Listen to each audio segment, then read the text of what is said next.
Good evening, my dear juniors. I hope you all are fine with the blessings of God. Myself Priyanka Sarkar, and today we will discuss the terminal questions of chapter Unit 9 Biomolecules. Now let's begin with the first question.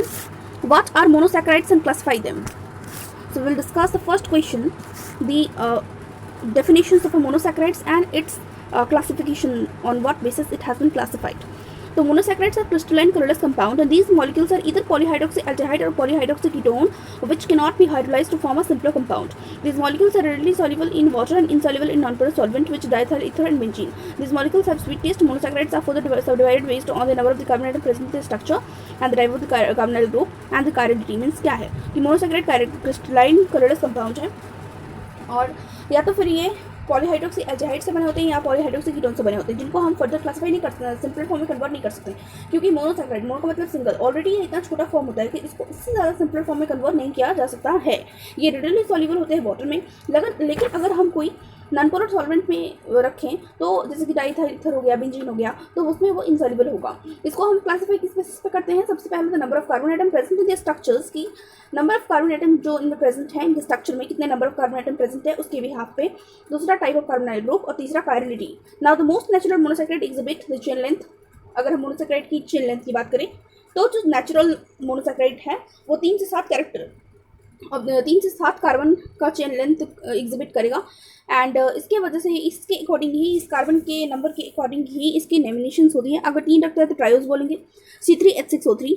वही अगर 4 रखेगा तो tetrose, 5 pentose, for 6 carbon hexose, and for 7 heptose, and so on.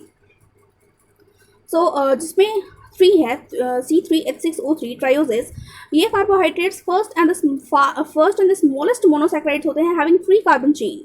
सो ये carbohydrates first and smallest monosaccharide होते हैं जिनमें 3 carbon chain होता है, and those triose the aldehyde group is called as aldotriose. अगर इसके साथ में एल्डिहाइड ग्रुप जुड़ गया तो एल्डोट्रायोज बोलेंगे। Example is glyceraldehyde.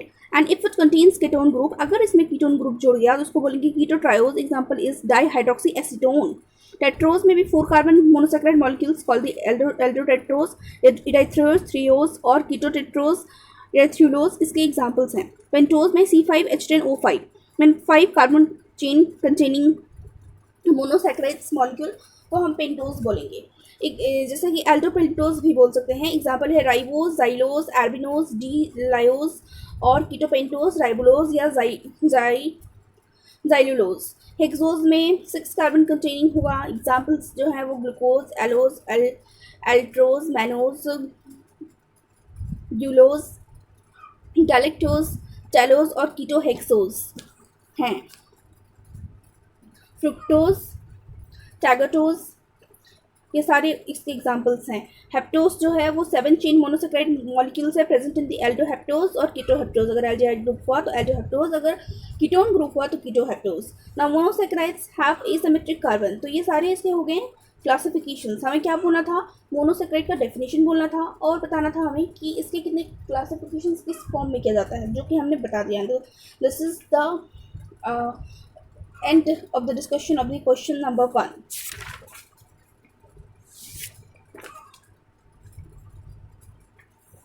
Now moving toward the second number question. What is the second number question? Draw the structure of lactose and maltose. So second number question has asked us to draw the structure of maltose and lactose. Okay. So let's move on to the second number question. It has told us कि हम मेल्टोज के और lactose के diagrams को, structures को draw करें। So let's know some points before going to the diagram. Maltose को क्या बोलते हैं? माल्ट शुगर बोलते हैं as an intermediate product of starch hydrolysis, क्योंकि स्टार्च हाइड्रोलिसिस का एक इंटरमीडिएट प्रोडक्ट है, इसलिए इसको हम बोलते हैं माल्ट शुगर।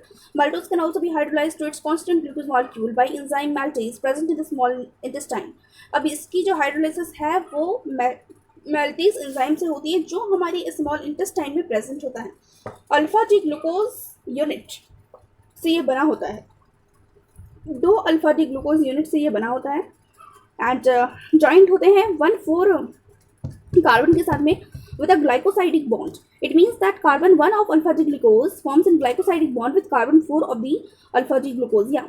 दो मॉलिक्यूल अल्फा डी ग्लूकोज का, जिसमें एक मॉलिक्यूल के कार्बन नंबर 1 और दूसरा मॉलिक्यूल का कार्बन नंबर 4 एक दूसरे के साथ में ग्लाइकोसाइडिक बॉन्ड फॉर्म करेंगे एंड इस तरह से जुड़ जाएंगे एंड विल फॉर्म मैल्टोज स्ट्रक्चर। इसी को सिस्टमैटिक नेम से अल्फा ग्लूकोपाइरेनोसाइल भी बोल सकते हैं, अल्फा डी ग्लूकोपाइरेनोज भी बोल सकते हैं and the structure is given below. ये है पूरा इसका स्ट्रक्चर अल्फा डी ग्लूकोज का, जिसका और ये भी एक दूसरा जो है बीटा डी ग्लूकोज का। एंड देन फिर इन दोनों में यहाँ पे अल्कोहल ग्रुप जुड़ा हुआ है। अगर हम सेकेंड वाले की बात करें तो दोनों में डिफरेंस क्या है? दोनों में डिफरेंस यही हो रहा है कि इसका OH इसका जो OH और H वाला पोजीशन है वो इस वाले पोजीशन से अलग है, ऊपर जस्ट अल्टर है।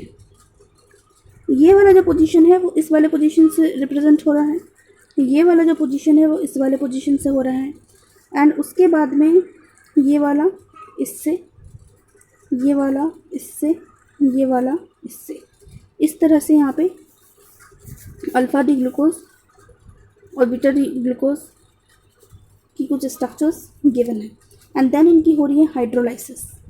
हाइड्रोलाइसिस जब होगा H2O वो रिलीज़ कर देगा, H2O को रिलीज़ कर देगा। H2O को रिलीज़ करने के बाद में एंड देन दिखाया गया है किस तरह से यहाँ पर ये लोग मिल रहे हैं। यहाँ पे जो दोनों के दोनों यहाँ पे मिल रहे हैं। Carbon number 1 of this alpha D glucopyranosyl 1 D glucopyranose या 1,4 डी ग्लूकोपाइरेनोज का फॉर्मेशन कर रहे हैं। तो किससे हो रहा है? ये अल्फा डी ग्लूकोज के यूनिट से हो रहा है। तो अल्फा डी ग्लूकोज के जो यूनिट से हो रहा है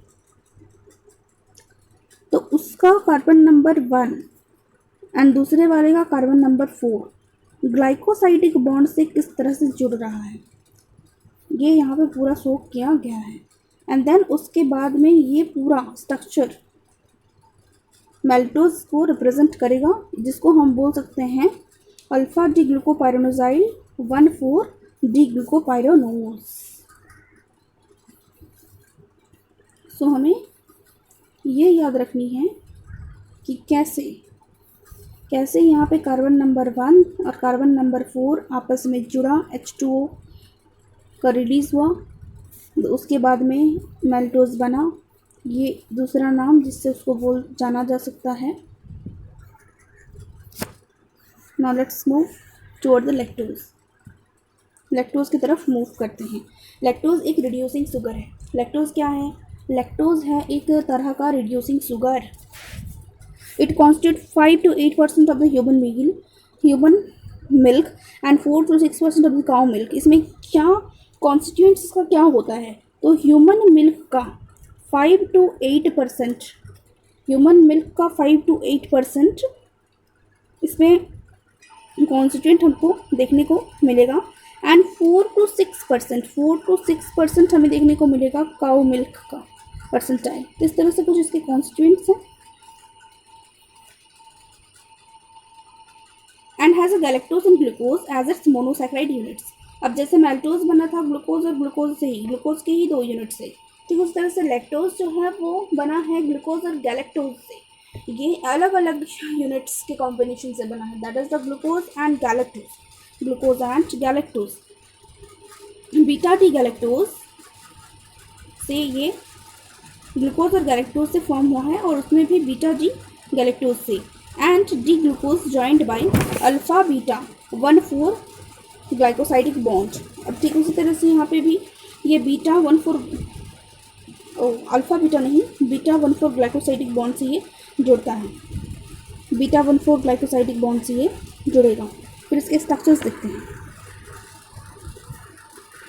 स्ट्रक्चर्स यहाँ है लैक्टोज का, जहाँ पे हम साफ यहाँ देख रहे हैं ये पूरा का पूरा ये जो दिया हुआ है, पूरा का पूरा यहाँ पे गैलेक्टोज दिया हुआ है, ये दिया हुआ है ग्लूकोज। एंड किस तरह से गैलेक्टोज के कार्बन 1 से और ग्लूकोज का कार्बन 4, गैलेक्टोज का कार्बन 1, ग्लूकोज की कार्बन 4 के बीच में अल्फा 1,4 ग्लाइकोसाइडिक बॉन्ड से ये दोनों आपस में जुड़ रहे हैं। ये गैलेक्टोज और ग्लूकोज आपस में जुड़ रहे हैं एंड देन ये फॉर्म कर रहे हैं क्या? ये फॉर्म कर रहे हैं लैक्टोज।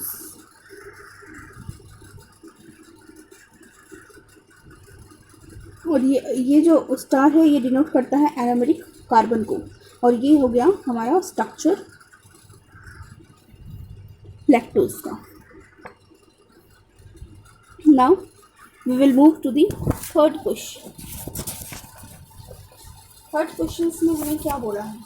थर्ड क्वेश्चन में बोला है कि डिस्कशंस करने के लिए about the homopolysaccharides and heteropolysaccharides and also with an example of each.